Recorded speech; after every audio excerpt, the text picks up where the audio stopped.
Hello అండి, అందరికీ నమస్కారం.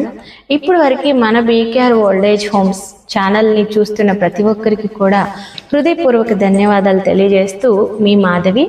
అయితే ఈరోజు విషయం ఏంటంటే, గత 2 రోజుల నుంచి కూడా నాకు ఒక బ్యాడ్ కామెంట్స్ పెడుతున్నారు, ఒక ఐడి ఫేక్ ఐడితో. అయితే దాని గురించి నేను అంత పట్టించుకోవాల్సినంత అవసరం అయితే నాకు లేదు. నాకు ఇప్పుడు ఈ జీవరాశుల్లో ఉన్న ప్రతి ఒక్కటి కూడా చాలా ఇంపార్టెంట్ అయింది. అది మనిషి అవ్వచ్చు, అలాగే జంతువు అవ్వచ్చు. నేను ఇప్పుడు నాకు బ్యాడ్ కామెంట్ పెట్టే వాళ్ళని నేను కనీసం జంతువుగా కూడా పోల్చాలనుకోవట్లేదు. ఎందుకంటే వాటికి చాలా వాల్యూస్ ఉన్నాయి.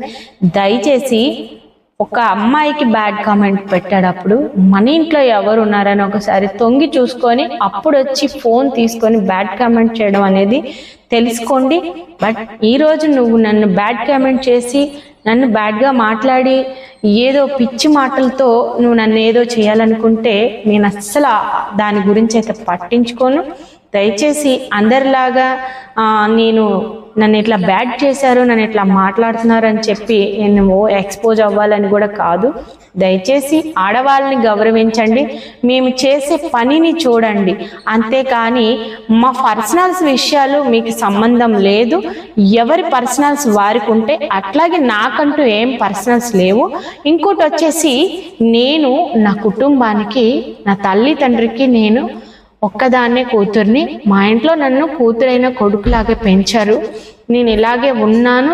నేను సమాజానికి ఏదో ఒక మెసేజ్ ఇవ్వాలని బ్రతుకుతున్నాను. దయచేసి దానిలో కూడా తప్పులు ఎతికితే అంతకంటే పుట్టగతులు కూడా లేకుండా పోతారని అయితే నేను ఖచ్చితంగా చెప్తాను. నేను ఇది ఎవరిని ఉద్దేశించి తప్పుగా మాట్లాడాలనో, తిట్టాలనో, కొట్టాలనో కాదు.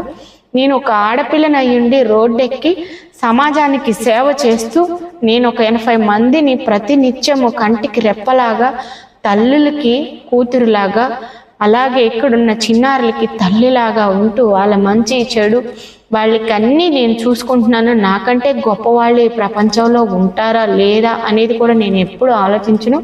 అలాగే నేను 8 సంవత్సరాల నుంచి కష్టపడుతున్నాను, కానీ నేను ఎప్పుడు నా పనిని ఎక్స్పోజ్ చేసుకోవాలని అయితే నేను అనుకోను. దయచేసి నా గురించి, నా పర్సనల్స్ గురించి మాట్లాడే రైట్స్ ఎవ్వరికీ లేవు. ఇప్పుడు నాకుండే ప్రాబ్లమ్స్ నాకుంటాయి. మీకు ఏమైనా అంత దురదగా చేతులు ఉంటే ఒక కత్తి తీసుకొని చేతులు నరికేసుకోండి. నాలుక అంత దురదగా ఉంటే నాకు చెప్పండి, నేను వచ్చి దాన్ని తెగ నరుకుతాను, తెగ కోస్తాను. నాకు కూడా ఎంత ఓర్పు ఉంటుందో అంత ఉంటుంది. నేను ఏదైనా చేయాలంటే చేయగలను. నేను కూడా చాలా సామరస్యంగానే నేను మాట్లాడుతున్నాను. మళ్ళీ రిపీట్ అయితే నా స్టైలు మాటలతో ఉండదు, చేతలతోనే ఉంటుందని ఫస్ట్ టైం కాబట్టి హెచ్చరించి వదిలేస్తున్నాను. మళ్ళీ నాకు కామెంట్స్ కానీ రిపీట్ అయితే నేను అస్సలు ఊరుకోను. నా కంటెంట్ నచ్చితే మీరు లైక్ చేయండి, షేర్ చేయండి, చూడండి. నేను వద్దు అనను.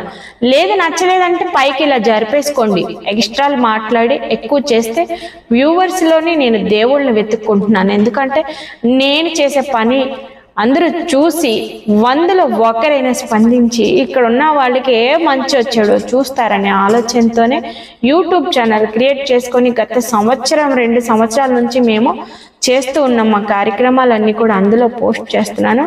నా గురించి తెలుసుకోవాలంటే రండి, నా దగ్గరకు వచ్చి మాట్లాడండి. నేను ఏదైనా సరే సమాధానం చెప్పడానికి ఫేస్ టు ఫేస్ సిద్ధంగానే ఉంటాను. ఎవడో దొంగోడికి లాగా దాంకొని, అది ఆడవాళ్ళు కావచ్చు, నాకు పెట్టిన వాళ్ళు నా వ్యూవర్స్లో ఒకళ్ళు, మగవాళ్ళు కావచ్చు, దొంగతనంగా వద్దు, డైరెక్ట్గా రండి. నా గురించి, నా పర్సనల్స్ గురించి, నా కుటుంబం గురించి, నా పిల్లల గురించి తెలుసుకోవాలనుకుంటే నేనే మీ అందరికీ కూడా చక్కగా చెప్తాను. అంతేగాని పిచ్చి కామెంట్లు పెట్టి పిచ్చి మాటలు మాట్లాడుకోండి. ఎవ్వరు ఏంటనేది ఎవ్వరు చూడలేదు. నేనేం చేశాను, నా గతం ఏంటి, అసలు నేను ఎవరు అనేది మీకు ఎవరికి తెలీదు. తెలియకుండా ఒక మనిషి గురించి ఎలా మాట్లాడగలుగుతారు, ఎందుకు మాట్లాడతారు? అందుకని చెప్పి నేను ఈరోజు దీని మీద రియాక్ట్ అవ్వాల్సిన పరిస్థితి. ఒకరోజు చూశాను, సరే వదిలేశాను.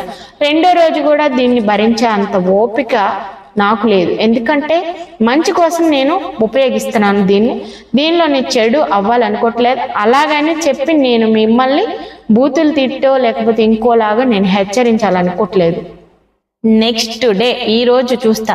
నాకు ఈ రోజు మళ్ళీ మీ నుంచి కామెంట్ వస్తే మాత్రం నా యాక్షన్ వేరేగా ఉంటుంది. అర్థం చేసుకొని మంచిగా ఉంటే ఓకే, లేదంటే చూసుకుందామంటే చూసుకుందాం. నేనైతే దేనికైనా సిద్ధమే.